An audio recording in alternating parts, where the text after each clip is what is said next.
Yes, so we're playing around with the Kamado Joe today. I mean, we've got 5 of them going at the same time.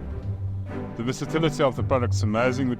Pete's doing pizzas for us, and yes, I must say, versatility is like a heat control on it is good. You do feel at the beginning that you're going to run out of fuel, out of coal, but if you load properly, get the heat going, it lasts a long time.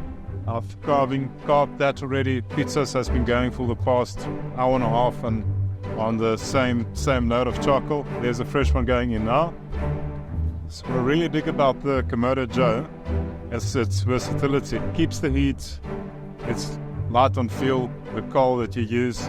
Other than that, excellent product.